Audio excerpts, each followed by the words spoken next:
అంగస్తంభన సమస్య లేదా erectile dysfunction అనేది మగవాళ్ళు కామన్గా ఎదుర్కొనే సెక్షువల్ సమస్య. అయితే ఈ అంగస్తంభన లేదా ఎరెక్టైల్ డిస్ఫంక్షన్ లాంటి సెక్షువల్ ప్రాబ్లమ్స్తో ఎవరైతే బాధపడుతున్నారో దాన్ని ఎర్లీ స్టేజ్లోనే ఈ సమస్యలకి గల కారణం ఏమిటి అనేది తెలుసుకొని ఎంత తొందరగా ట్రీట్మెంట్ చేయించుకుంటే ఈ సెక్షువల్ ప్రాబ్లమ్స్ని అంత ఈజీగా ట్రీట్మెంట్ చేసుకోవచ్చు అండ్ ఫ్యూచర్లోనూ కూడా సెక్షువల్గా వాళ్ళకి ఎటువంటి ఇబ్బందులు రావు. సో ఎప్పుడైనా సరే ఈ అంగస్తంభన లేదా ఎరెక్టైల్ డిస్ఫంక్షన్ లాంటి సెక్షువల్ ప్రాబ్లమ్స్ ఉన్నప్పుడు ఫస్ట్ దానికి అసలు ఎర్లీగా వచ్చే సిమ్టమ్స్ ఏమిటి అనేది కనుక తెలుసుకున్నట్లయితే కరెక్ట్గా ట్రీట్మెంట్ చేయించుకోవచ్చు అండ్ ఫ్యూచర్లో కూడా హ్యాపీగా సెక్షువల్ లైఫ్ని ఎంజాయ్ చేయవచ్చు. అయితే ఈ అంగస్తంభనకి స్టార్టింగ్ స్టేజ్లో ఉండే ఒక 4 లక్షణాలు లేకపోతే ఒక 4 ఇండికేషన్స్ ఏమిటి అని అంటే, స్టార్టింగ్ స్టేజ్లో ఉన్నప్పుడు ఈ ఎరెక్షన్ ప్రాబ్లమ్స్ జస్ట్ స్టార్ట్ అయ్యే ఎర్లీ స్టేజెస్లో ఫస్ట్ సెక్షువల్గా ఫ్రీక్వెన్సీ తగ్గిద్ది. మామూలుగా అయితే సెక్షువల్ ఇంట్రెస్ట్ అనేది అంతకుముందు వీక్లీ 3 times 4 times కలిసే వాళ్ళు కూడా సడన్గా వీక్లీ ఒకసారో 10 daysకి ఒకసారో ఆ సెక్షువల్ ఫ్రీక్వెన్సీ అనేది సెక్షువల్ ఇంట్రెస్ట్ అనేది తగ్గిపోయింది. అది ఫస్ట్ సిమ్టమ్ అనమాట.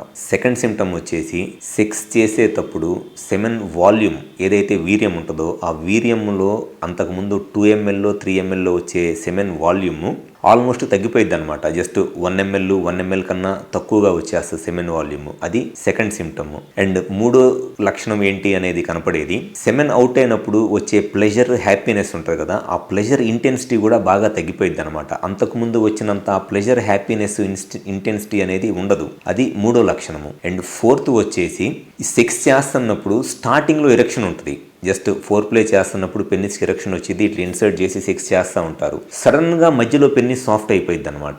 అండ్ మళ్ళీ ట్రై చేస్తే ఇంకా ఆ రోజుకి ఎరెక్షన్ రాదు. మళ్ళీ 1 day తర్వాత 2 days తర్వాత ట్రై చేస్తేనే ఎరెక్షన్ వచ్చింది. అది ఫోర్త్ సిమ్టమ్. సో జనరల్గా ఎవరిలో అయినా సరే సెక్షువల్ ప్రాబ్లమ్స్ స్టార్ట్ అవుతున్నాయి అని అంటే కనపడేది ఈ 4 ముఖ్య లక్షణాలు కనపడతాయి. అంటే దాని అర్థం ఏంటి అని అంటే వాళ్ళకి సెక్షువల్ ప్రాబ్లమ్స్ అనేవి స్టార్ట్ అయినాయి అనేది.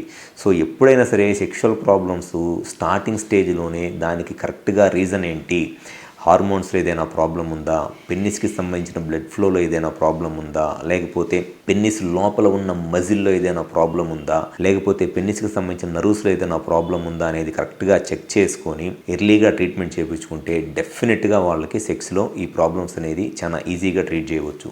సో ఎవరైతే ఈ 4 ప్రాబ్లమ్స్ సెక్స్లో ఫేస్ చేస్తున్నారో మీరు టైం వేస్ట్ చేసుకోవద్దు. కుదిరితే ఒకసారి హాస్పిటల్కి వచ్చి కలవండి. మాకు విజయవాడ, వైజాగ్, రాజమండ్రి మరియు నెల్లూరులో బ్రాంచెస్ ఉన్నాయి. హాస్పిటల్ ఫోన్ నెంబర్కి కాల్ చేసి ఒకసారి అపాయింట్మెంట్ తీసుకొని వచ్చి కలవండి. మీకు ఎటువంటి సెక్షువల్ ప్రాబ్లం ఉన్నా దానికి డెఫినెట్గా నేను 100% సొల్యూషన్ చెప్తాను. గ్యారంటీగా ట్రీట్మెంట్ చేస్తాను. మీ సెక్షువల్గా మీకు ఎరెక్షన్స్ అన్నీ ఇంప్రూవ్ అవుతాయి. మీ సెక్షువల్ లైఫ్ మీరు హ్యాపీగా ఎంజాయ్ చేయవచ్చు. Thank you.